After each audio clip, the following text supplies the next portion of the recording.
Hey there, it's Cassie. Welcome back for part 2 of the My Monthly Hero August 2018 card kit.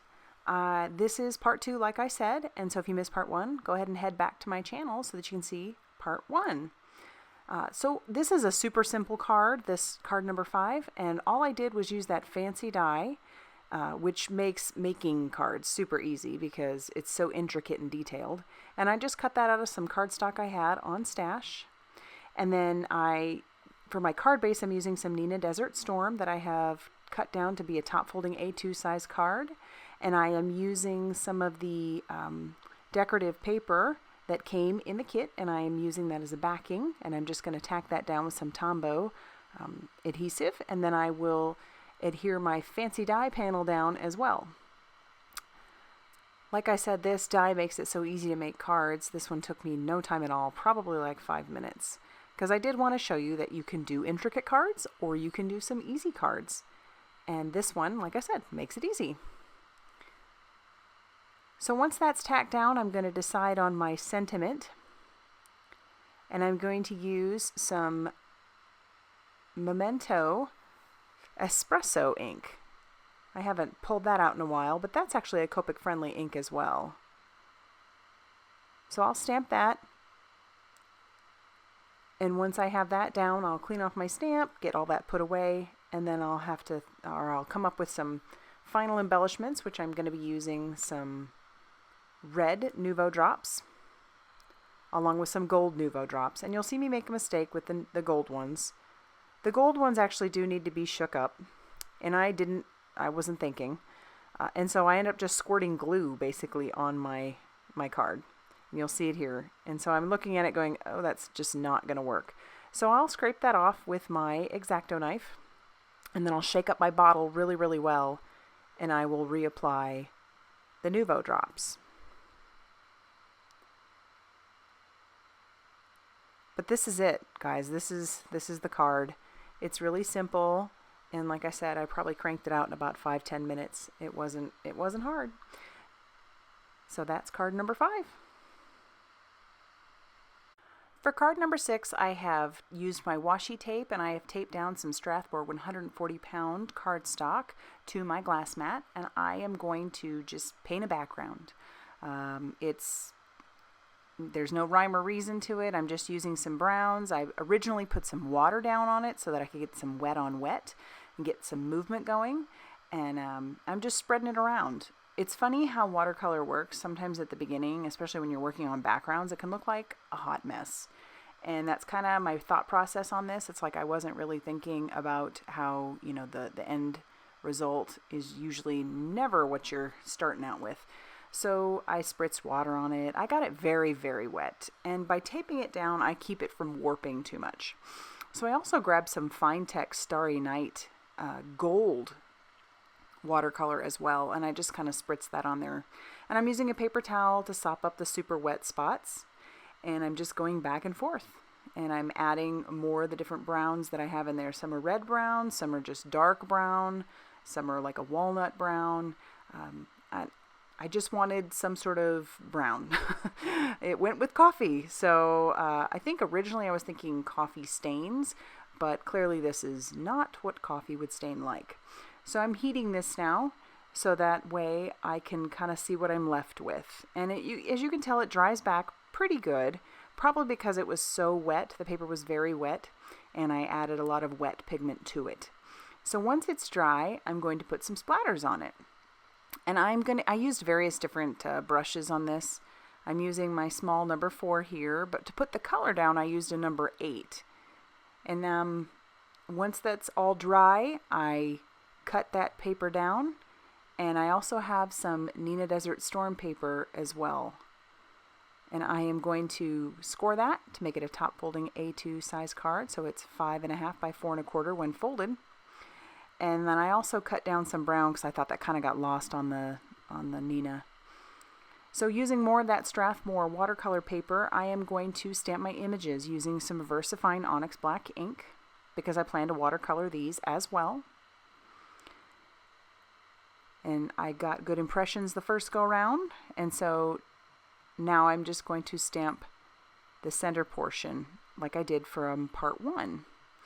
And because I used Distress Oxide ink in Gathered Twigs, that can reactivate with water. So I'll grab my Magello Mission Gold watercolors again, and I'm just using a blue. And I don't like how light it's coming down, so eventually I will darken that up. Yeah, I end up liking that a whole lot more. With all that dark brown neutral, I needed a pop of color. And so these coffee mugs ended up being my pop of color. And once I'm happy with how those are painted, I will dry those with my heat tool, and I will use the coordinating die that came in the kit, and I will cut those out using my Sizzix Sidekick. You want to make sure those are good and dry, otherwise that can tear the paper. For my sentiment, I will use some of that same brown cardstock. This is just from my stash. And I'm using my anti-static powder tool and some Versamark ink, and I will stamp that down onto the brown, and then I will use that ultrafine white embossing powder over the top, and then I will heat set that and melt that with my heat tool. So then I will trim that down, and I will start with the placement of my card.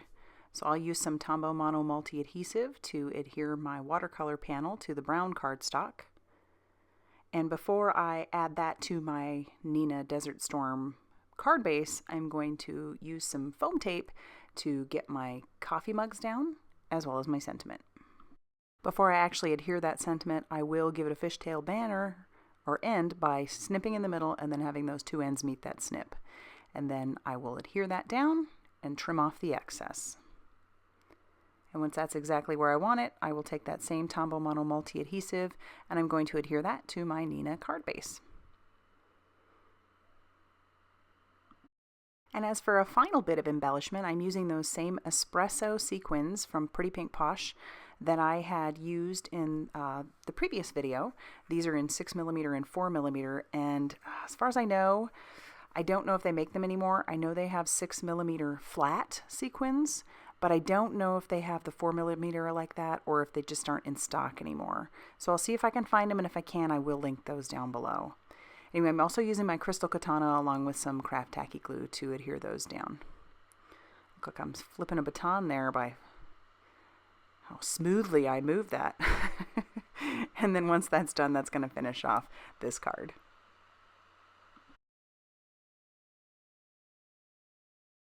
For card number 7, I am using a strip of Espresso cardstock. I have said this before, it's my favorite for Copic coloring, and I am just stamping those coffee cups, about 5 of them, onto that piece with some Lawn Fawn Jet Black ink. I'm going to do some Copic coloring. Before I do that, I decided I wanted to use that little heart that came in the set and stamp a little bit of a design on one of the coffee mugs. It's not completely straight, but you know what, you get the gist, and I ended up liking the way it looked. I am going to show you the coloring of one of the coffee mugs, but I won't show you all of them because it is the same exact process, just using different colors. I will have all those colors listed down below, just in case you're curious as to what colors I did use. But it's pretty simple coloring. Just trying to keep a light source in there. Nothing too crazy. I did end up going in with a BV23 for a little bit of shading on the inside of those cups. It is a blue-violet, but it has a bit of a gray and purple tint to it, so I liked that. Ended up missing showing you is that I did use my gel pens. I used a white and a black one to put a few designs on those cups. I wanted them to be a little bit different, each of them, so there's hearts and stripes and dots and plus signs. I also used the coordinating die that came in the kit, and I ran those through my Sizzix Sidekick so that they're all cut out perfectly. To stack my cups, I did use an X-Acto knife. I used that right on that inside edge there, and that way I can stack each of my cups inside so nicely. I thought that ended up looking kind of cute. I had a different plan originally when I did this, or when I started doing it. I wanted to mask them. I just couldn't get the cups to sit in there perfectly, so I thought, well, you know what, I'll just die cut them, and then I'll use my X-Acto knife. I stamped that sentiment using the same Lawn Fawn Jet Black ink, and I kind of lined it up on my grid, and then stamped that. I adhered my coffee mugs with some foam tape, because I really wanted those popped up. And I decided it needed some shadowing, so I grabbed that BV23 again. And then I grabbed the BV20 to kind of pull that color out a little bit. And I thought that added some nice shadowing. I couldn't stop there. It was a little bit plain, so I did end up grabbing my T ruler and my white gel pen, and I traced a border around. It's about 1/4 inch maybe from the side, and I did that on all 4 sides. Just lining that up. And I'm using a Signo Uniball gel pen. It works really nicely. I mean, I haven't had any issues with mine clogging, so that's what I'm using. I know there are some other ones out there that are pretty good, but I don't have my hands on those. So when I finish up that border, which is actually a really easy way to add a little bit of something to your card without going too crazy, I end up using the gel pen to give it a few dots here and there. And when I'm done putting those dots down, that's going to finish off card number 7. And I think this one's probably my favorite.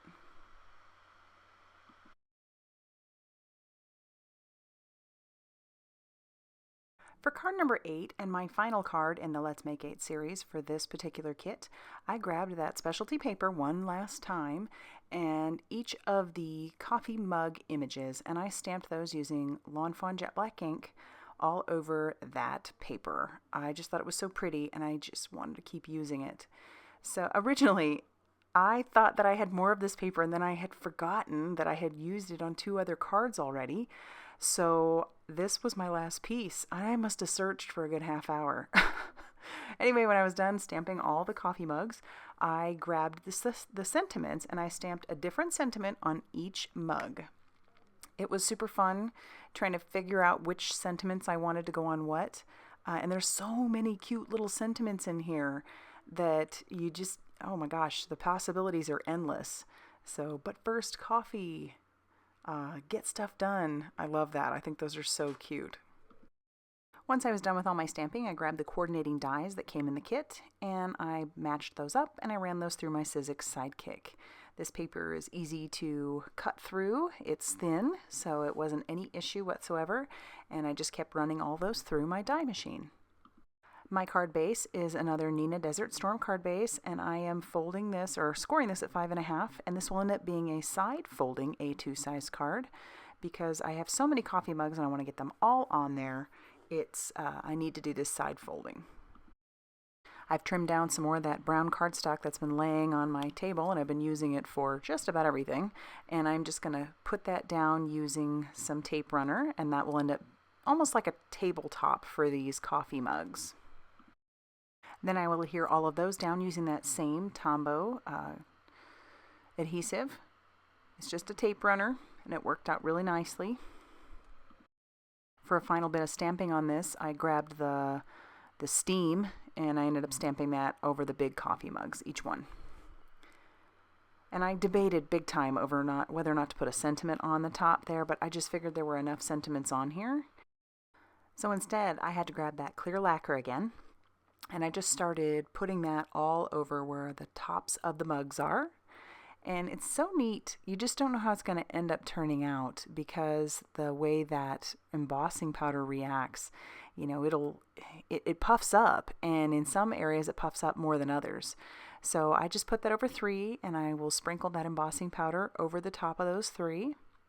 And I will leave the heat setting in here because it's really fun. It's kind of mesmerizing to watch that stuff puff up. I enjoyed it. So I know I'll be using this stuff again, not just for coffee images, but probably for some winter cards. It'll be fun for Christmas, or maybe even just some winter themed snow cards. But I just love how this stuff it just gets so big. And so yeah, I used it. To ensure that those mugs didn't just look like they were floating on that tabletop, I did grab one of my Copics. This is an E84, and I'm just adding some shadowing underneath. That's an easy way to add a little shadowing and add some dimension. And once I'm done with that, that'll actually finish off this card. So let's go ahead and take a look at the final 4 cards in the series. These are cards 5 through 8. And if you liked these cards, go ahead and hit that like button, and thank you for subscribing. And if you haven't seen part 1, go ahead and head back to my channel and check it out. And as always, guys, I appreciate you stopping by. Thanks.